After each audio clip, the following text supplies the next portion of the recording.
Bienvenidos, bienvenidas. Estamos en nuestro segundo día del coloquio Ecos de la Violencia, miradas multidisciplinares. Y pues el día de hoy tenemos dos dinámicas. Una que es la que vamos a tener ahorita, que pensamos hacer este panel, invitándolos a ustedes, artistas, porque pensamos que pues hay una agencia muy importante en estos activismos que hoy se están fraguando como una manera también de contrapoder de el régimen de la violencia que lleva consigo, y ayer lo estuvimos viendo y salió casi en todas las ponencias, como este poder de invisibilizar, que no solamente invisibiliza, obviamente, los cuerpos, invisibiliza los rastros de la violencia, pero también se impone para invisibilizar las voces, las demandas. Entonces, pues sabiendo de su trabajo, de su trayectoria, pues quisimos invitarlos aquí a que nos compartieran sobre todo parte de sus experiencias. Pensamos este panel, son ustedes cuatro, y yo les haría unas preguntas, son como preguntas muy sencillas, ¿no?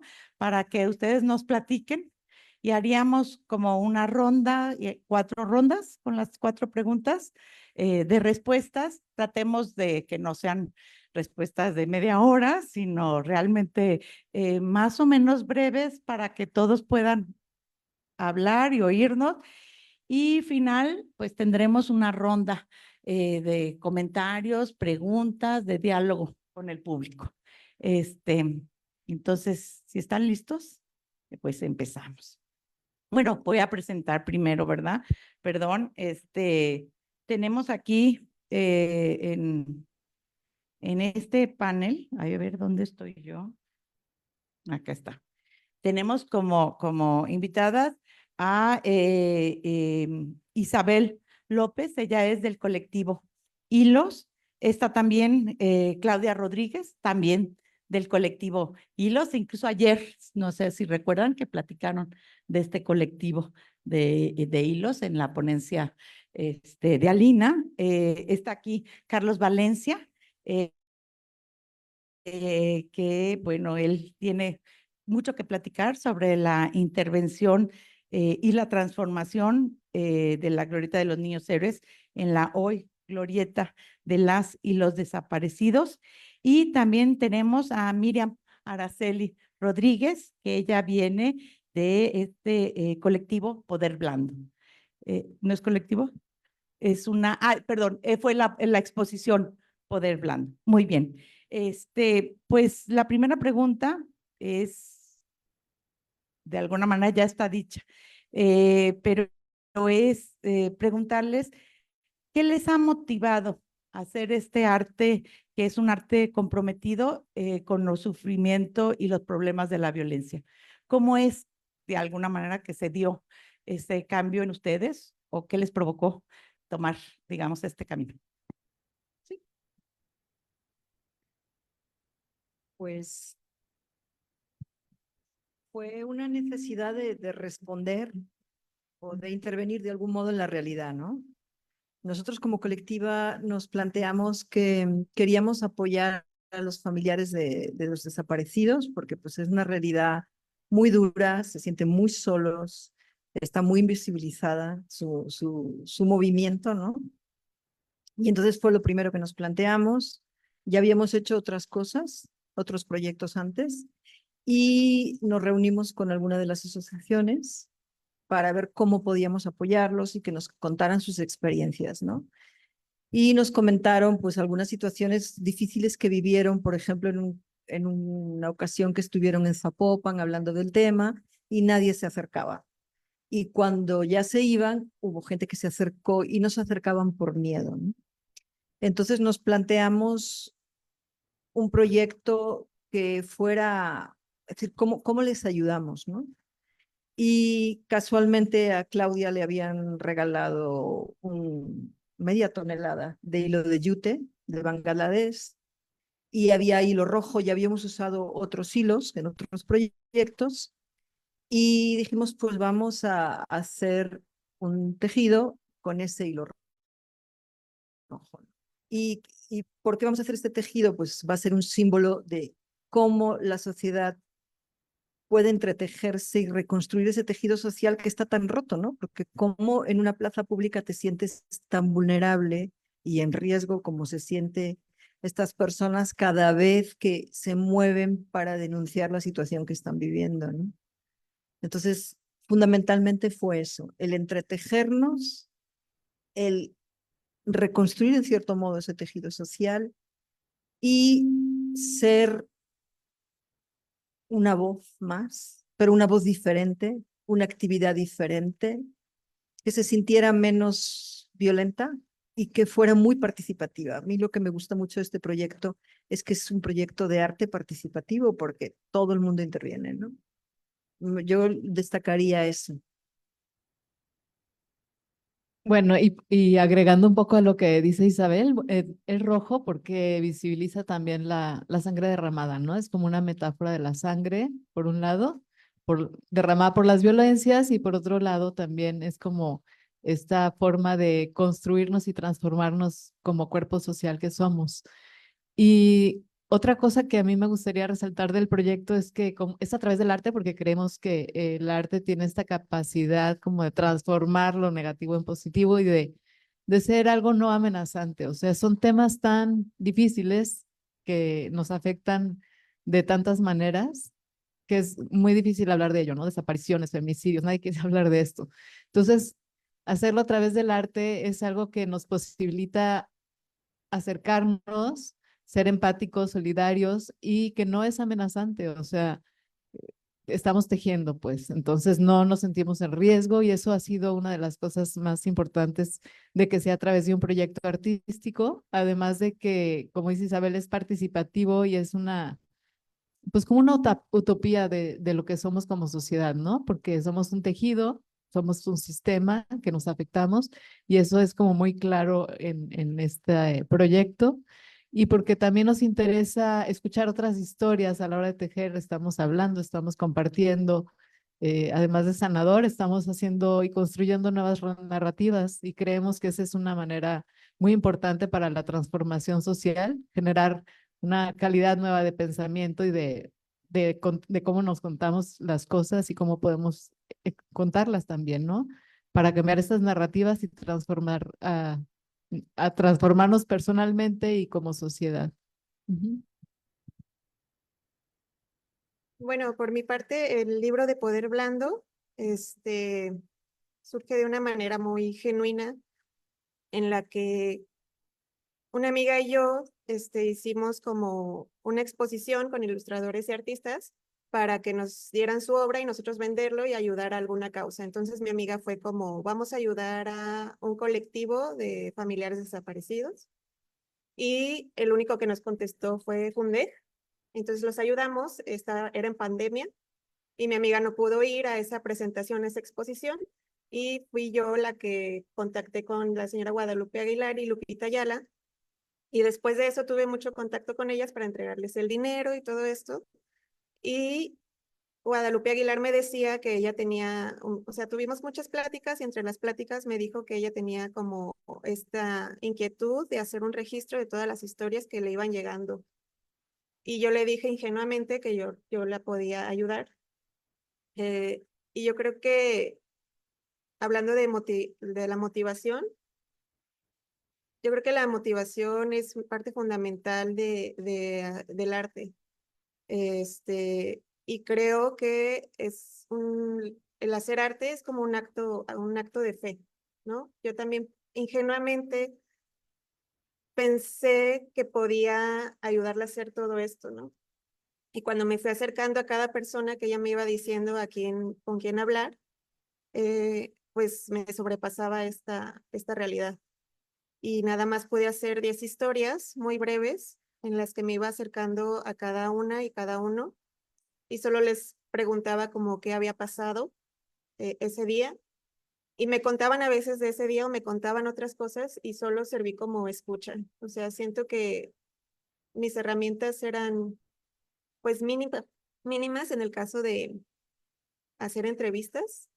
Estudié artes visuales pero entendí que solo necesitaban ser escuchadas y que alguien transmitiera esas historias. Entonces decidí hacer este libro con ayuda de PECDA, que me dieron el estímulo a la creación. Y con esto se pudo hacer este libro. Y creo que como que lo único que hice realmente fue hacer lo que ellas me pedían. También hubo una parte visual de unos grabados en la que se basa en la historia de Lupita Ayala, que es la búsqueda en las fosas del Mirador, representando lo que ella me decía, estas 106 cabezas que habían encontrado y que así asumían que había 106 cuerpos. ¿Y por qué esa fosa? Pues porque ahí encontró a su hijo, ¿no? Y sí me dijo en algún momento que si quería yo pasar a CEMEFO y ver estas fotos, pero le dije que no, porque yo no iba a ver lo mismo que ella está viendo, ¿no? Tal vez iba a ser solo morboso y no me iba a ayudar en nada a mi investigación y lo que yo quería transmitir con este proyecto, que era el libro, eran retratos de ellas con sus hijos que se los regalé y me los prestaron para la exposición. Y también este registro visual era como homenajear y dar a conocer estas historias desde el punto de vista de ellas, de las buscadoras, ¿no? Y que me gustó, o sea, ahora que ya pasó el tiempo, me gustó mucho mi cero conocimiento en cómo llegué a ese momento, cómo llegué a ese trabajo, porque no había un juicio de nada. Y creo que debemos acercarnos a ese tipo de problemáticas sin juicio. A lo mejor la ingenuidad ayuda mucho en estos casos. Carlos.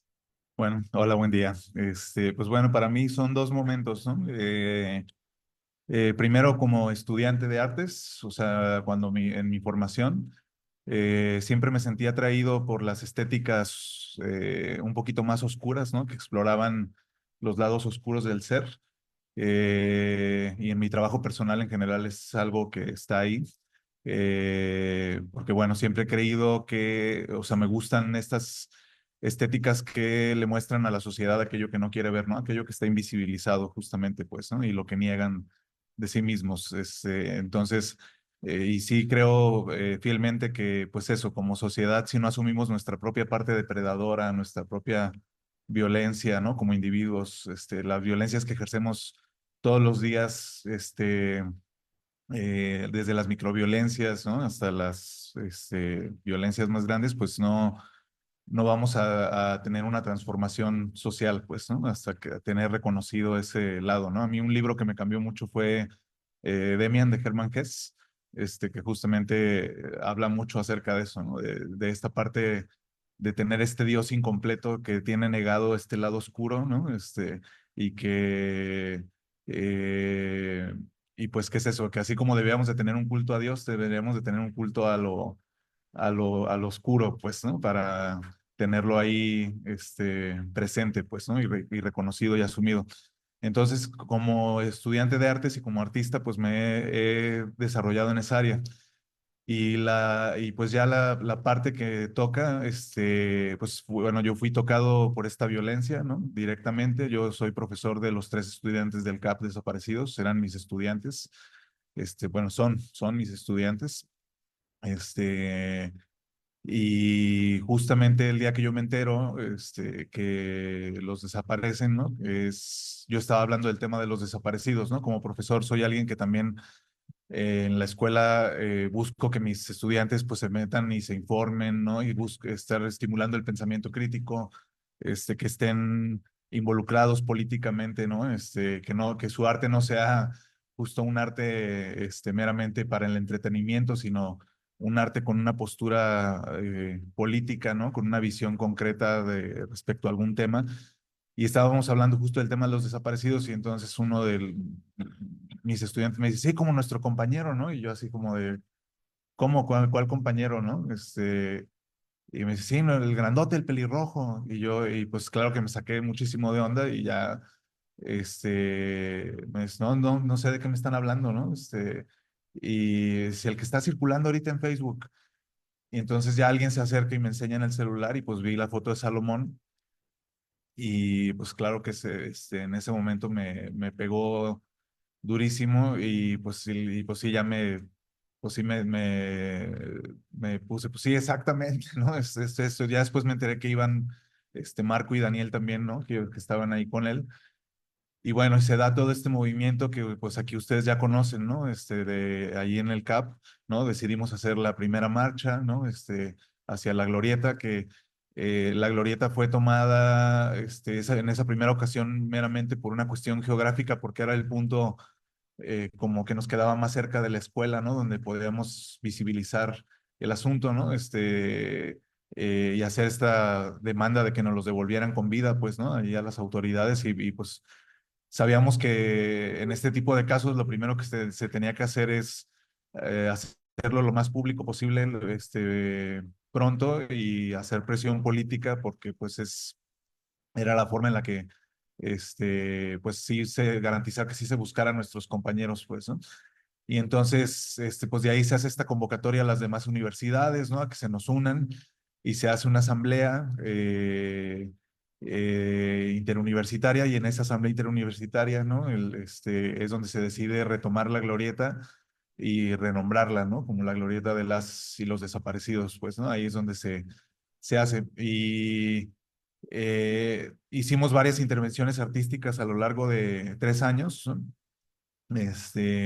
Donde sembramos primero un jardín, ¿no? Que le llamamos el Jardín de la Memoria, ¿no? Donde sembramos 3 árboles con una maceta, con los nombres, que era esta manera de tratar pues esto, ¿no? De que la ciudad no olvidara, ¿no? A nuestros 3 compañeros que seguíamos buscándolos, ¿no? Que sus familias siguen buscándolos.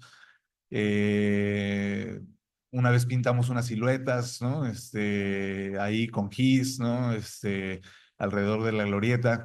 Hicimos un live session grande ahí cantando la canción de Give Me the Power de Molotov, ¿no? Eh, y que lo transmitimos, pues, ¿no? Se grabó y se transmitió también. Pero siempre nos quedaba esta cuestión de nos hace falta algo más permanente, porque hubo varios intentos del gobierno de limpiar la glorieta, pues, ¿no? De borrar, ¿no? Este asunto, ¿no? Y luego un poco ahí el gobierno en esta alianza que luego busca hacer con algunos colectivos medios oscuras también, pues, ¿no? De que luego les dicen, no, es que es para que su espacio sea digno y puedan tener sus lonas, pero que la glorieta esté limpia y no sé qué, ¿no? Y entonces, como para buscar la aprobación, ¿no? De alguno de los colectivos para limpiar, pero bueno, siempre logramos detener estos intentos de limpieza, pues, ¿no? De la glorieta. Y entonces en esta búsqueda de algo permanente, ahí sí, yo como artista visual, con los métodos de impresión, pues de repente un día sí se me ocurrió de que dije, pues los Zetas, ¿no? Los Zetas impresas, o sea, yo sabía que se podía imprimir sobre diferentes materiales y de repente los Zetas impresas y las pegamos, sí, o sea, y las pegamos para buscar, lo más difícil de ese proceso fue buscar como un material que cubriera y protegiera para que evitar que se borraran, ¿no? Que eso ha sido el proceso más difícil, ¿no? Pero pues eso fue, ¿no? Buscar tener esto más permanente. Se convocó íbamos a pegarlas de nuestros 3 compañeros e invitamos al resto de los colectivos y lo que sí nunca esperamos fue la respuesta, pues, ¿no? La respuesta tan fuerte de los colectivos a unirse a la cuestión de las losetas y lo fuerte que iba a ser para ellos, pues, ¿no? Y para ellas, para las madres, ¿no? Tener la loseta de su hija, de su hijo ahí, pues, ¿no? Entonces, donde sí nos dijeron, esto era lo que nos hacía falta, ¿no? Tener un espacio donde venir a llorarles, pues, ¿no? Y pues bueno, en general, esa es una historia resumida, sintetizada de cómo sucedió toda esta intervención, pues, ¿no? Y pues ya a lo largo, ese fue un acto que se hizo en el 3er aniversario de la desaparición de nuestros compañeros, y a lo largo de estos 3 años se han seguido poniendo los Zetas, pues, ¿no? Ahí. Ujú. Bueno, pues Creo que los tres hemos visto que de alguna manera también. ¿No? Hablar así nomás. En las intervenciones de ustedes hemos visto pues también cómo de alguna manera la realidad, ¿no? De alguna manera les exigió un cambio, una modificación, una respuesta distinta a lo que venían haciendo de ordinario. O sea, y me gustaría un poco como una reflexión de cuál fue o cómo definen esa transformación en sus trayectorias personales del quehacer docente, artístico, activista, o incluso de articular estos campos, porque por ejemplo, me llamó mucho la atención, Miriam, digo, para nosotros, que la mayoría de aquí pues somos sociólogos, antropólogos, que hiciste del recurso de la historia oral, que es un recurso que usamos en la etnografía y tú lo pudiste plasmar en arte, en un libro de arte, incluso en un museo. Pues yo vi tu obra y te felicito en el MUSA, y es algo que tal vez desde acá no nos imaginamos que pueda pasar, digamos, a estos otros espacios. Entonces, también esta parte así como en nuestra trayectoria hay una transformación del propio rol de nuestras trayectorias y cómo eso también cambia, transgrede las propias fronteras de nuestras disciplinas. Un poco por ahí me gustaría preguntarles.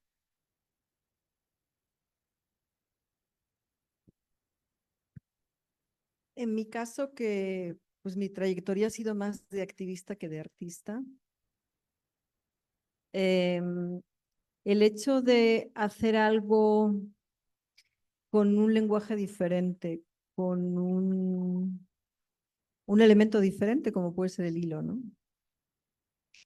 Y llevar eso a la calle y hacer una reivindicación y una denuncia, porque pues nuestro objetivo no solamente es visibilizar y denunciar las desapariciones, sino también los feminicidios y la trata de personas, ¿no? Habíamos hecho ya otras cosas con tema de mujeres. Yo he trabajado mucho en el feminismo y el hecho de hacer algo con una herramienta como el hilo, en el que se hacía de una manera muy, muy participativa y colaborativa, que es otro tema que para mí es fundamental, ¿no? La participación, el hacerlo todo de una manera participativa, desde cuando planeas algo hasta cuando haces algo, ¿no? Supuso ese dar un salto a hacer, por ejemplo, un trabajo constante con las personas, escuchar, por ejemplo, sus necesidades también. Pero en este caso, esa propuesta de hilo rojo y de tejido rojo fue el utilizar un lenguaje que impactara, porque la palabra no es suficiente. No es suficiente el hablar del tema, porque no todo el mundo te escucha o no lo puedes difundir de una manera tan clara, ¿no? Y el crear un producto artístico como puede ser este telar, hace que sea mucho más fuerte el impacto, ¿no? Y que la gente pueda hacerlo contigo, incluso ahí llevarlo contigo. Esto fue la primera vez que lo pusimos en el espacio público, que es otro tema para nosotros muy importante. Si hemos cubierto varios monumentos, aparte de exponerlo en varios museos y galerías, el que tomar la calle, es nuestra manera de tomar la calle, ¿no? Y que las personas que se sientan llamadas por esto puedan participar y puedan formar parte como formamos nosotros, ¿no? Y de hecho, otra cosa que yo quería resaltar es que en nuestro caso nos hemos puesto en contacto con colectivas de todo el país, ¿no? En un afán de pues colaborar y hacer algo juntos y de difundir esto, ¿no? Y hay colectivas en muchísimos estados que están tejiendo este tejido rojo, ¿no? Y ellas también les ha servido para ir más allá, ¿no? no solamente ir a la fiscalía a hacer sus movimientos y demás, sino que ya están yendo, por ejemplo, en Zacatecas van a un parque a tejer todos los domingos también, y en fechas determinadas se hace una acción y salen al espacio público con este tejido rojo que en cierto modo también les cobija, ¿no? Pues esa es yo creo el impacto que tiene, ¿no? El lenguaje. Bueno, en mi caso soy artista visual y soy psicóloga de profesión, entonces siempre me ha interesado la denuncia social. No, o sea, más bien encontré una forma que conjuntara estas dos profesiones o estas dos formas de vida, ¿no? O sea, porque este proyecto, pues, es donde encuentro que la psicología también tiene una cabida muy importante, pero el arte tiene una fuerza brutal, ¿no? Y como artista siempre me interesó el espacio público y hacer intervenciones y que cuestionaran, que generaran pensamiento. Entonces creo que este proyecto ha sido importantísimo para mí para conjuntar ambas cosas. La realidad es que yo nunca me imaginé que fuera a tener este impacto ni que iba a durar tanto tiempo. O sea, la primera acción que hicimos de Sangre de mi Sangre era para el 8M de 2020 y no pensamos que íbamos a estar 4 años después tejiendo. Lo que yo menos me imaginé de mi vida como artista era tejer, porque ni siquiera he tejido nunca un suéter o una bufanda. Eso es lo realmente nunca se me dio el tejido, la verdad. Pero tejer con las manos y en colectividad ha sido impresionante para ver cómo se entiende, o sea, entender el arte desde ahí, desde una utopía, o sea, yo realmente voy todos los domingos al Parque Rojo, me cuesta mucho trabajo no ir por la magia que encuentro, o sea, cómo el arte realmente hace su función en ese lugar donde se cruzan tantas energías, donde como las venas de una ciudad, ¿no? O sea, tocas un punto como si fuera acupuntura y reacciona. Entonces, se me hace importantísima la constancia. Es súper complicado dedicarle todos tus domingos a una actividad así, pero creo realmente tanto en esta acción que me cuesta trabajo cuando no puedo ir. Y como dice Isabel, tampoco nos imaginamos que iba a irse a tantos lugares, que iba a crecer tanto el proyecto a otros, no solo a otros estados, a otros países. Entonces nos dimos cuenta de la carencia que hay en estos temas de denuncia social o en este caso, el tema de visibilizar es importantísimo y, y es el hilo el que nos ha ido llevando, ¿no? En todos sentidos, o sea, después del 7 del primer 8M, que lo hicimos en realidad el 7M, la primera acción, pensamos que íbamos a parar, pero luego se vino la pandemia y vimos que realmente subió el número de feminicidios y de desapariciones. Entonces dijimos, pues no hay que parar, o sea, hay que seguir tejiendo, aunque sea en casa. Y pusimos las condiciones para que la gente recogiera el hilo, tejiera en casa, lo llevara incluso con las familias, con las madres buscadoras. Acercamos el material al DIF, ellas lo tejían, lo dejaban en el DIF, lo recogíamos, lo uníamos y así fue como pudimos ponerlo en la Minerva el 2021, habiendo pandemia. Pero seguían las violencias y seguimos tejiendo y tenemos ahora el lema de 100,000 desaparecidos, 100,000 metros tejidos, aunque ya vamos en 115,000 o más, y no vamos a tejer nunca esa cantidad, pero es un lema que nos ayuda a seguir y a invitar a la gente a decir, bueno, pues 1 metro por cada desaparecido, ¿no? O sea, nos ayuda mucho que la gente teja. El almacenamiento es un problema, pero lo hemos resuelto con apoyo de la Comisión de Derechos Humanos en Ciudad de México, que nos guardan el material y con el hecho de que haya crecido tanto porque mandamos a Monterrey, es como una masa madre, ¿no? O sea, mandamos un pedacito y empieza a crecer en cada lugar.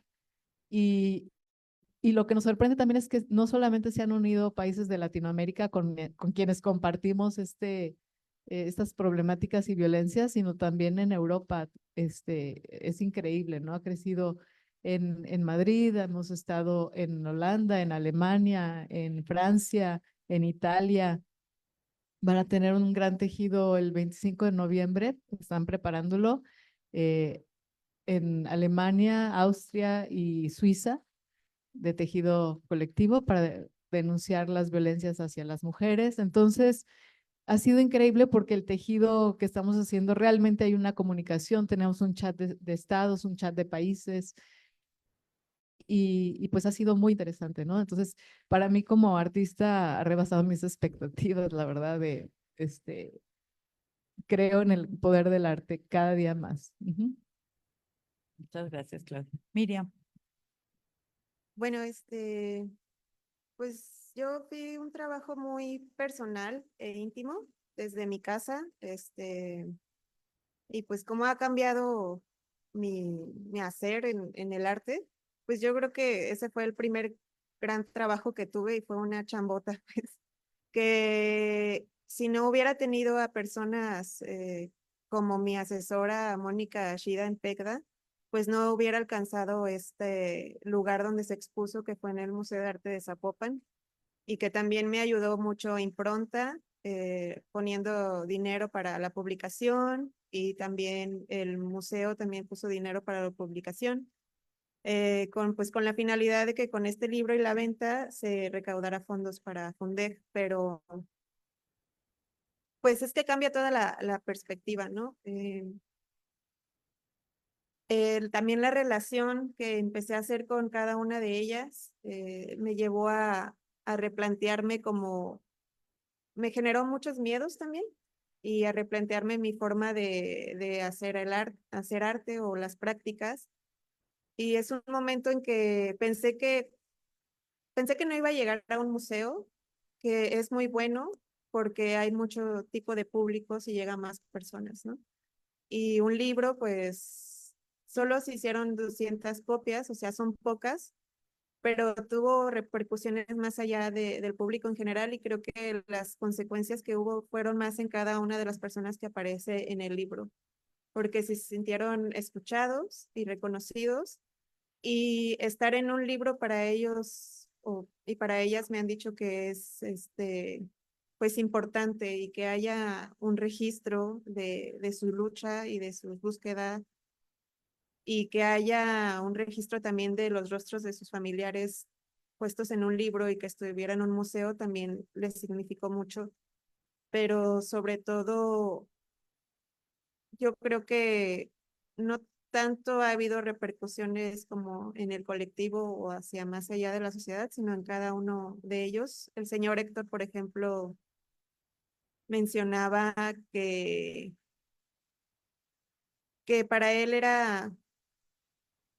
ay, para él era importante, y que siempre cargaba con la historia en su mochila por si necesitaba volver a leerla, ¿no? Pues como un aliento para seguir en esto. Este, eh, y pues muchas veces me sigo preguntando si voy a seguir con este tipo de trabajo, porque pues fue fuerte para mí.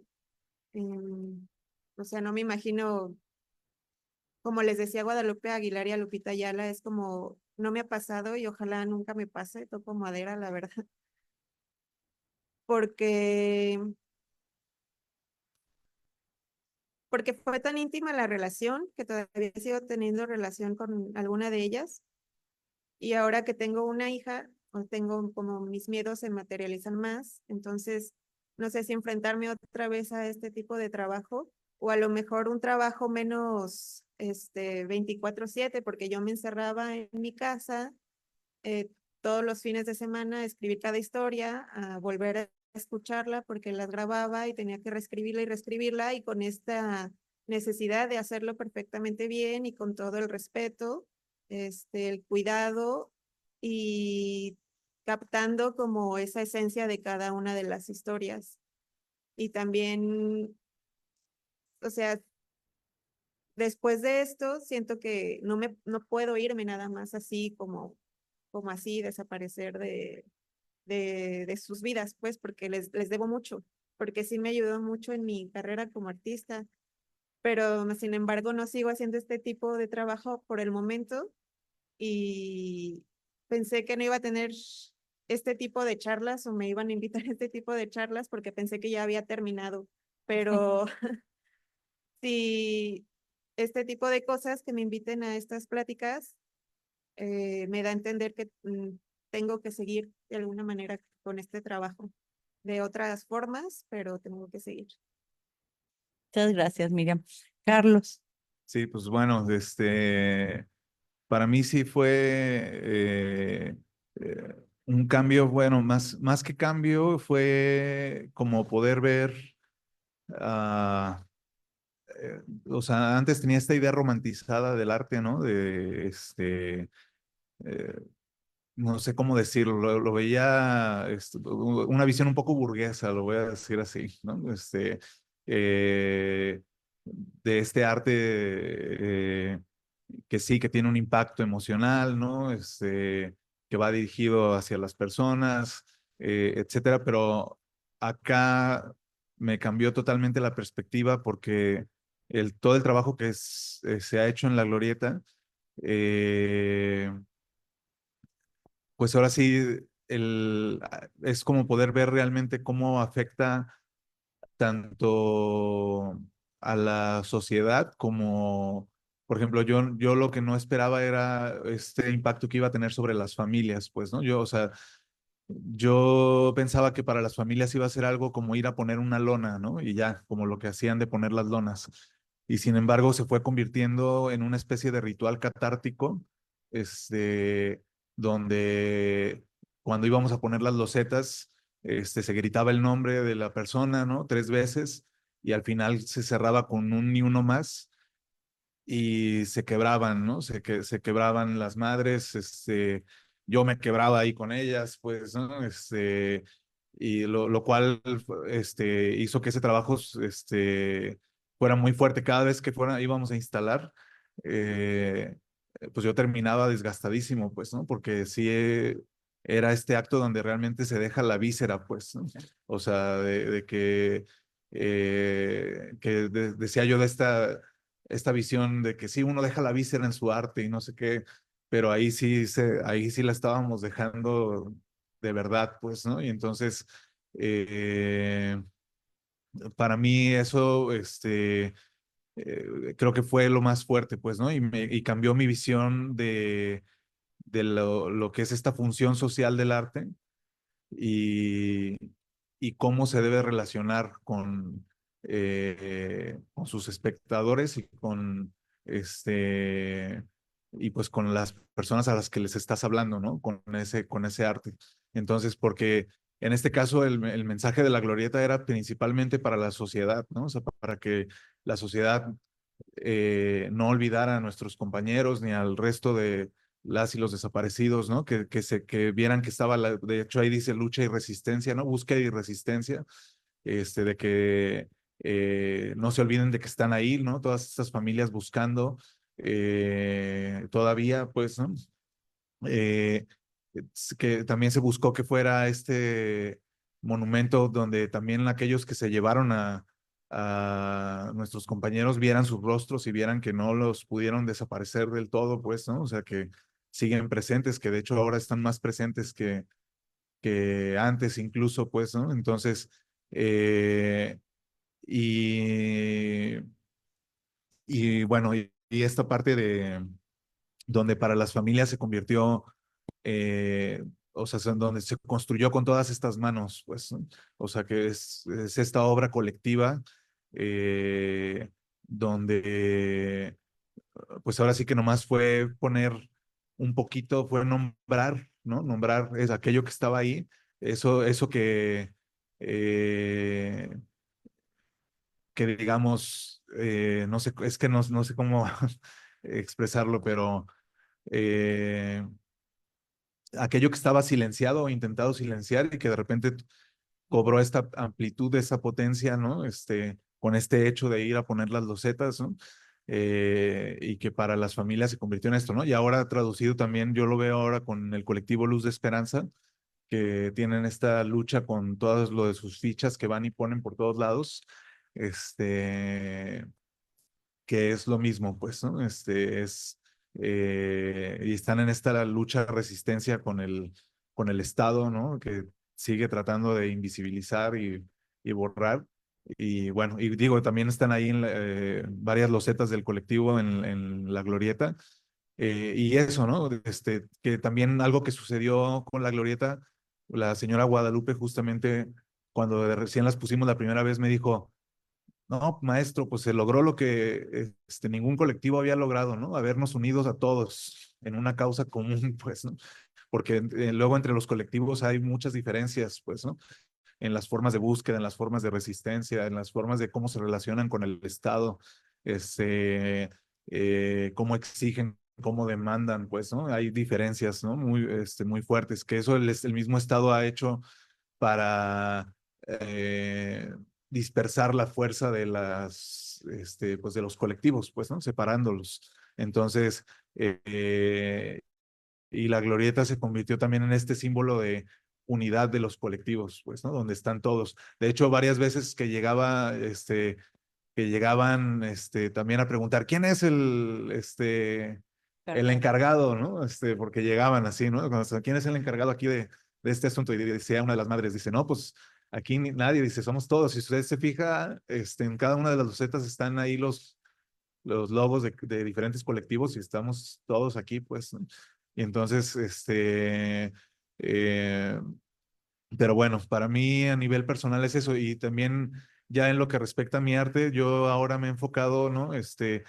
Al haber sufrido esta violencia directa, ¿no? De la desaparición de mis estudiantes, ya y con la lucha feminista, ¿no? Que ha sido tan fuerte últimamente, pues obviamente me ha hecho cuestionarme como hombre, eh, pues como yo soy parte también, ¿no? De estas violencias y entonces ahorita estoy muy clavado con los temas de cómo los hombres en este patriarcado pues nos educamos, se nos educa con violencia para defender la propiedad privada, pues, ¿no? Y usar esta violencia para defender, ¿no? Esta propiedad privada, llámese la familia, llámese la empresa, llámese el territorio, pues, ¿no? Etcétera, eh, pero, y esos son los temas, ¿no? Que a partir de este evento, pues, yo me cambió mi dirección artística como hacia ese tema, pues, ¿no? Entonces, pues eso. Bueno, yo tenía más preguntas y todavía apuntaba más, pero yo creo que muchas de las cosas ya fueron respondidas, ¿no? Y sobre todo, pues nos presentan la potencialidad del arte, tanto en esta transformación subjetiva, pero también en la transformación de la posibilidad de participación colectiva, de apropiación colectiva, pero también en la transformación del espacio urbano, ¿no? Entonces, yo quisiera antes darles ahora la voz de preguntar, opinar a quienes están aquí presentes, para no yo acaparar el tiempo del panel. Muchas gracias.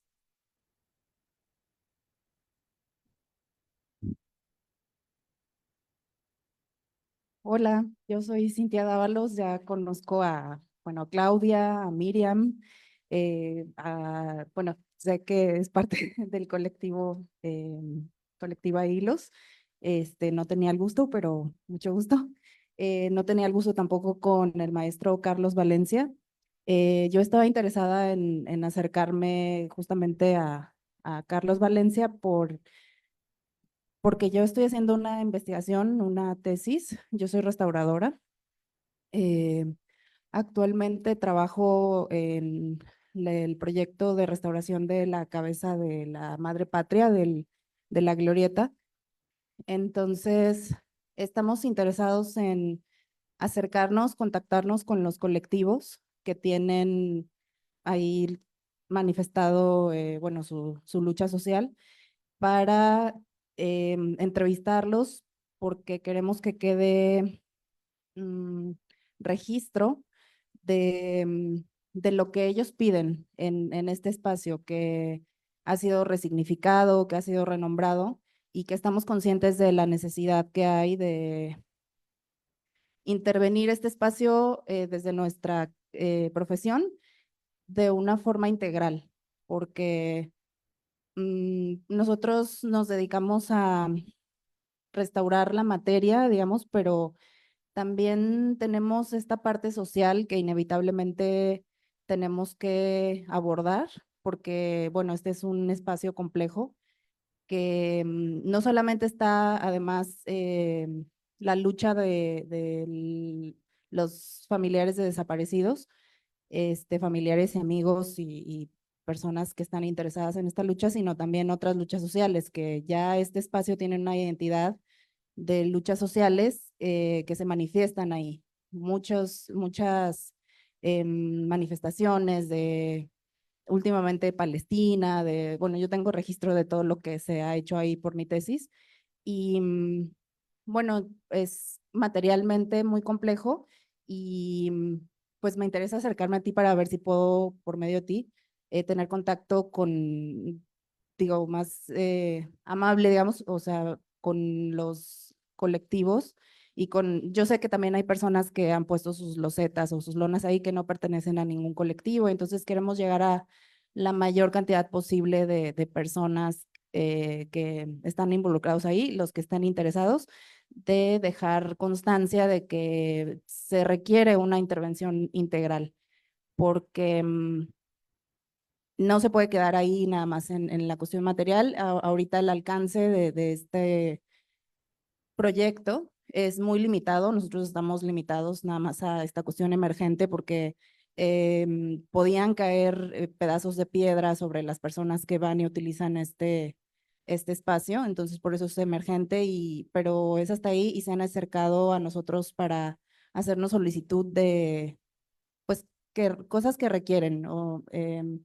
Entonces, a nosotros nos gustaría registrar eso para que quede documentado que es necesario este tipo de intervención más integral.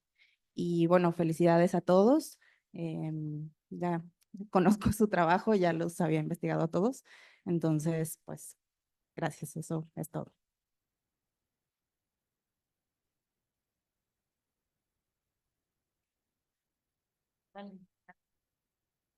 Muy pequeña. Sí.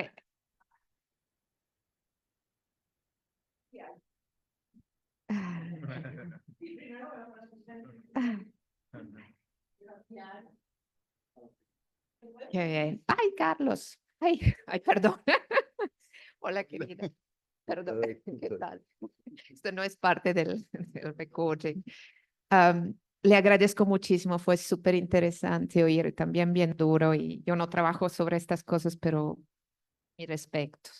Estamos todos metidos en esto. Una cosa me salió, que claro, uno no tienes que hacer referencia a los griegos absolutamente, esto se puede ver muy colonialista y todo, pero me sale el hilo de Ariana, se dice en español, Ariana, y claro, el Minotauro, y para el deseo de Teseo, del amor, el Teseo tienes que bajar en el laberinto, tiene que matar el Minotauro, el hilo le permite de salir del laberinto. Bueno, esa es una pregunta que no sé cómo se puede poner y no tengo la menor idea si se puede ayudar o algo, pero ¿cómo el hilo nos conecta al Minotauro? ¿Cómo podemos hacer arte que también nos conectas con lo que es el monstruo, lo que es el...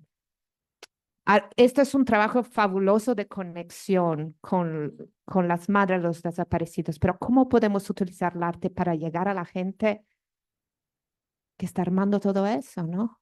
¿Es posible? ¿Cómo podemos imaginar todo eso?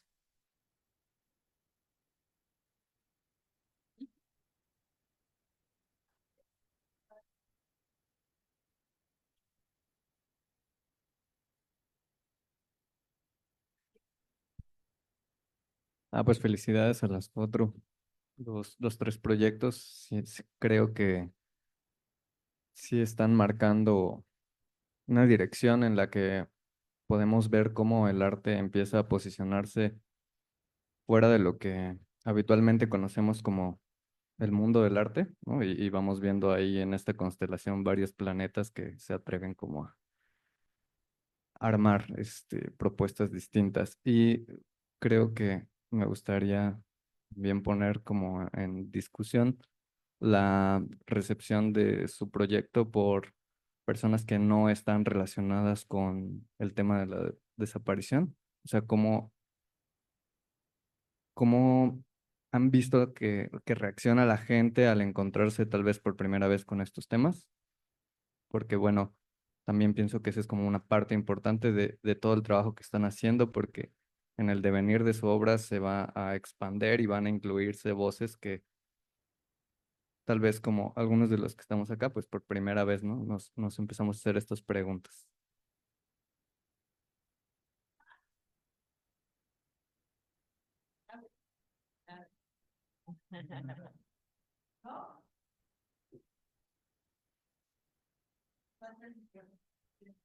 A ver sí.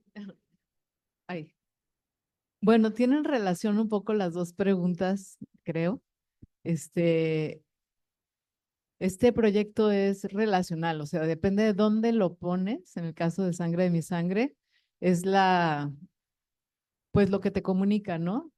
Y lo que generas alrededor. Entonces, bueno, yo confío mucho en el inconsciente colectivo. Yo creo que son proyectos que van y que hay que estar insistiendo con imágenes, con luchas. Pues la gente en realidad son temas que no quieren ver, ¿no? O sea, no te quieres involucrar, no quieres acercarte a alguien que tiene un desaparecido, ¿no? Como para qué, si tú ves una vida muy tranquila, ¿no? Y nosotros ahí vamos a ponerles enfrente, ¿no? Lo que está pasando y bueno, al final lo que proponemos es que somos un sistema, o sea, es nada más como un espejo de eso, somos un sistema y aunque crees que no te afecta, sí te afecta, o sea, somos lo mismo, digamos. Y yo creo que o sea, el mover de un lado el tejido sí afecta el otro lado, aunque no quieran, ¿no? O sea, te afecta. Yo creo que también es mucha negación social, o sea, porque sí te salpica, o sea, el ver las noticias no es como que sea un canal en particular en donde ves las tragedias. O sea, las noticias te están diciendo un nuevo feminicidio o que ya desapareció otra niña, que ya violaron a otro niño, ya se desaparecieron a otra familia, o sea, es surrealista. Entonces, la verdad es que este proyecto facilita la posibilidad de pues tenemos esta idea de que no puedo hacer nada, bueno, pues yo al principio decía, aunque sea nomás tejemos, o sea, es lo único que vamos a hacer. Ahora creo que tejer es mucho más que nada más tejer y eso, vamos sobre el inconsciente colectivo salpicando, a cada quien le llega en diferente momento, ¿no? Hay gentes que nos dicen, ya las hemos visto, pero no me atreví a acercarme a tejer y llegan. Y sí, creo que el poder del proyecto es esa constancia y que finalmente, poco a poquito, ayer estuvimos tejiendo en La Perla y sí fue una cosa rarísima, la verdad.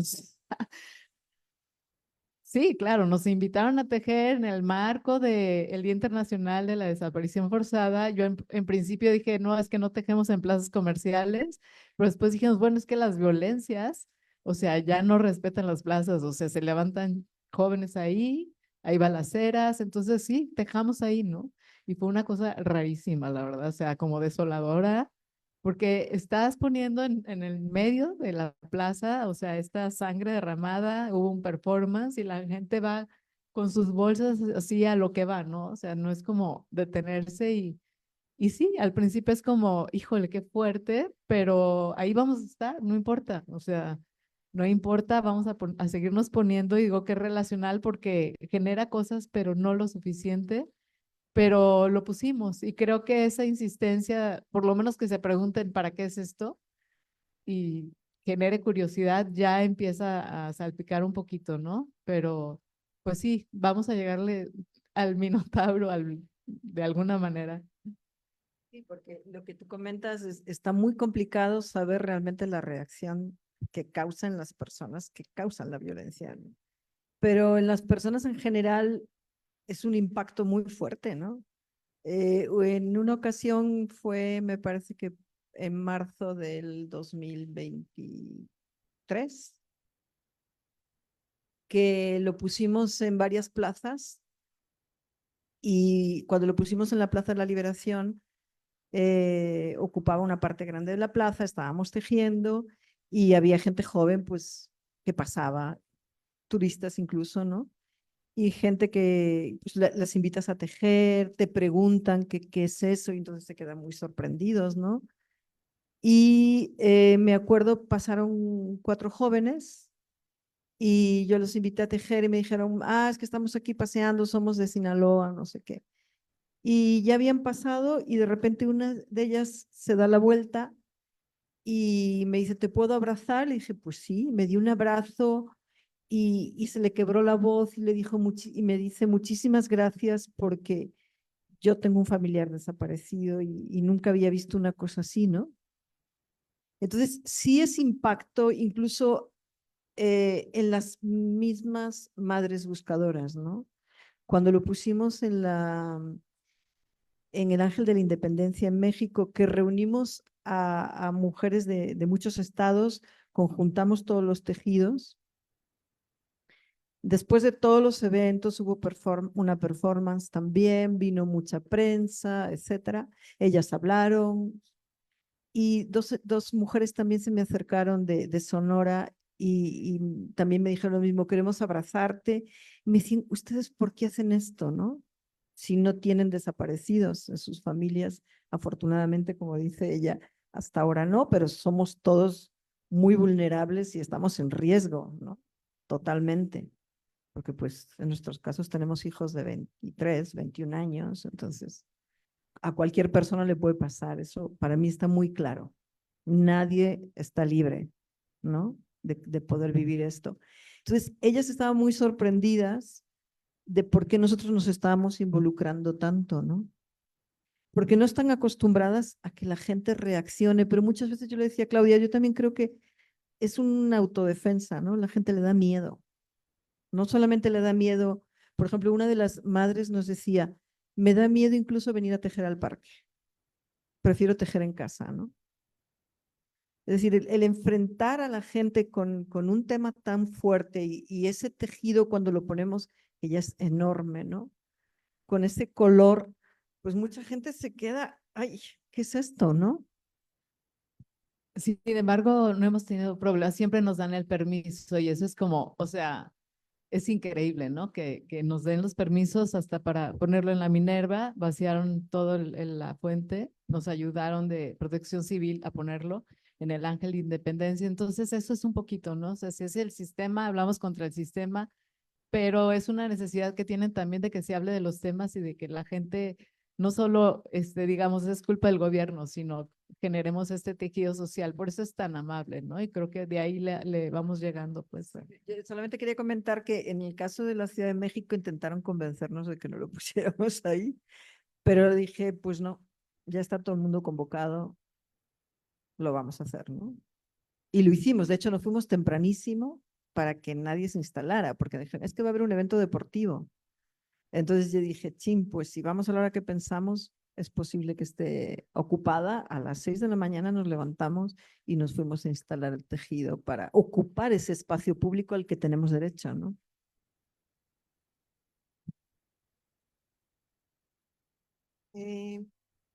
Bueno, se dice como en el arte que todo arte es político, ¿no? Yo creo que este tipo de proyectos verdaderamente sí son políticos y creo que como puse las historias en este libro, la personal y lo íntimo de estas personas habla de pues, socialmente de cómo estamos en nuestro estado, en nuestro país, y habla más allá de solo conocer el nombre de esta persona y la de su hija o su hija desaparecido, sino que te habla de todo un contexto de cómo está la situación y esta nueva realidad. Entonces yo creo que varias personas sí se me acercaron en la exposición, en las que me comentaron que de esta manera ya pudieron empatizar más y quitarse esos juicios, ¿no? Porque conocer la verdadera historia y no solo quedarnos con una imagen o con las noticias o que solo son cifras, logra tocar partes sensibles de cada uno de nosotros que como dice ella, tal vez nos pueda suceder o tal vez no, pero ya somos conscientes de las personas a las que nos pasaron son iguales a nosotros y lo que sufren con que que no podemos ni imaginar. O sea, muchas personas me decían que era muy difícil leerlo, mas sin embargo querían seguir leyendo, porque es como literal abrir el corazón, es un libro abierto de cada una de estas personas.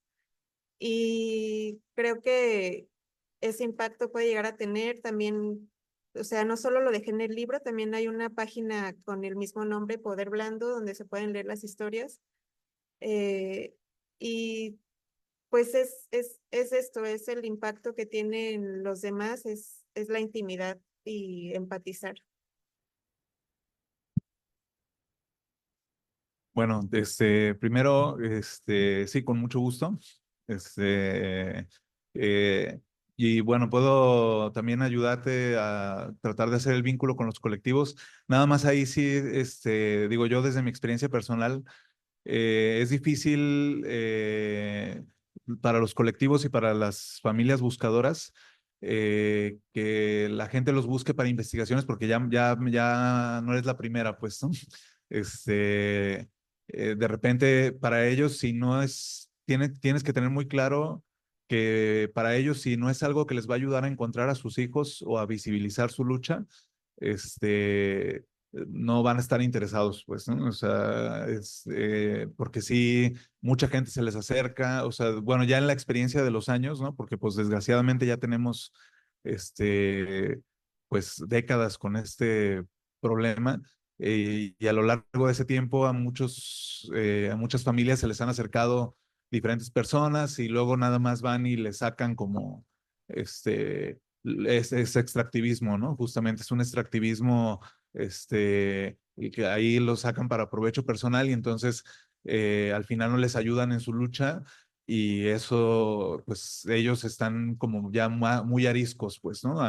A eso. Entonces nada más eso es lo único que yo te pediría, ¿no? Que cuando te acerques realmente con una claridad de cómo eso que tú estás proponiendo les va a ayudar en su lucha y en la visibilización y en su búsqueda, pues, ¿no? Entonces, y, y bueno, ¿cuál era la otra pregunta?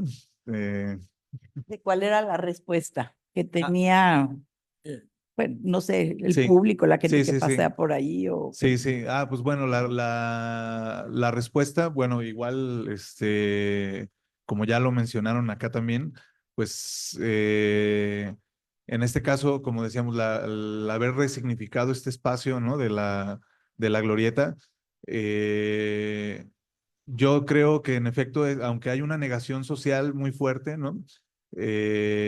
Mientras más fuerte es la negación, más fuertes son las expresiones eh, que hay para visibilizar, ¿no? Por ejemplo, pues Jalisco, todo el mundo sabemos que es el estado número uno, pues, ¿no? En desapariciones forzadas, pues, ¿no? Entonces, y no es en vano que sea justamente ahorita, por ejemplo, lo que está haciendo Luz de Esperanza, pues es eso, ¿no? Es como tú vas por toda la ciudad y por todos lados están sus fichas, ¿no? Y mientras más se niega, más fuerte lo hacen y eso a mí me tiene muy conmovido, ¿no? Ver la lucha de este colectivo, que mientras más los tratan de oprimir, salen con más fuerza, no se cansan, pues, ¿no? Ni se rinden. Entonces, yo creo que sí, el tema es demasiado doloroso. Yo creo que, en realidad, mucha de la sociedad sí está involucrada, solo que temen acercarse, como dicen, me temo acercarme a tejer, ¿no? Porque el tema es muy doloroso, pues, ¿no? Y es tocar partes que como sociedad, pues, como te decía, todos somos parte de, pues, ¿no? También de esas violencias, pues, ¿no? Entonces, que nosotros como artistas, pues, al hacerlo, también estamos asumiendo eso, pues, ¿no? Y es una manera también de lidiar con el tema. De hecho, para mí, si no lo hubiera hecho, yo lo decía con otra maestra que estuvo acompañando mucho todo el proceso, ¿no? Le decía, yo sin esto de la glorieta no sé qué hubiera hecho con esto que pasó con mis estudiantes, pues, ¿no? O sea, porque, por ejemplo, esta maestra es escritora y ella dejó de escribir, o sea, dejó de escribir y ya no ha vuelto a escribir desde entonces, pues, ¿no? Porque le perdió el sentido, pues, ¿no? Porque para ella también fue así, la pérdida de nuestros estudiantes fue algo que le cambió totalmente la visión digo, hablando de esto, de cómo nos cambiaba la visión del arte, para ella la hizo perder el sentido absoluto pues, ¿para qué escribo? ¿No? O sea, pues escribo y todo y muy bonito y así, pero pues, ¿y eso qué? ¿No? Entonces, y para mí lo de la glorieta fue justo lo que me ayudó a mantener, pues, viva esa parte, ¿no? Porque también, pues, fue muy fuerte, pues eso, ¿no? Te hace cuestionarte, estando esta crisis tan fuerte, que es que para mí es la crisis más fuerte que tenemos a nivel nacional, ¿no? La crisis de desaparecidos, eh, y que, pues es eso, ¿no? Para mí toda la sociedad debería ahorita estar involucrada en frenar eso, pues, ¿no? O sea, pero, pues eso, ¿no? Siendo este tema tan doloroso, mantener vivo como artista, esas ganas de hacer es difícil, pero yo ahí en esto de la glorieta encontré esa parte, ¿no? Y te digo, la respuesta yo la veo, cuando paso, de repente veo ahí personas que están paradas viendo las fichas, ¿no? Eh, y pues te digo, la reacción misma de las madres, ¿no? Lo que les compartía, ¿no? A la hora de hacer la instalación. Entonces, pues bueno, pues eso, ¿no? O sea, sí, para mí fue esta resignificación del arte como vehículo para la transmutación, ¿no? O sea, de esta cosa tan oscura, ¿no? Y poder mantener la esperanza, pues, ¿no? O sea, que ese es el asunto, ¿no? Mantener la esperanza, que eso es algo que me han enseñado también las familias, ¿no? Mantienen la esperanza a pesar de de tener todo en contra, pues, ¿no? Bueno, pues tenemos que cerrar el panel. Yo quisiera muchísimo agradecer a Isabel, a Claudia, a Miriam, a Carlos por esta realmente generosidad de venir aquí a platicarnos de toda su experiencia, de hacernos comprender mejor lo que hay detrás de estas obras que podemos ver pasar y que pues están tupidas de significación, de un valor y también de esperanzas, como tú dices, de este cambio que necesitamos en nuestra sociedad. Entonces, pues un aplauso para esta mesa.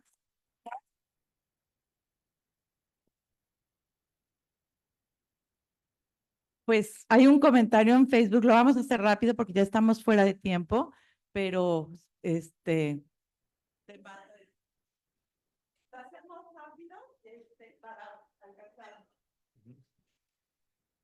Es de Darwin Franco.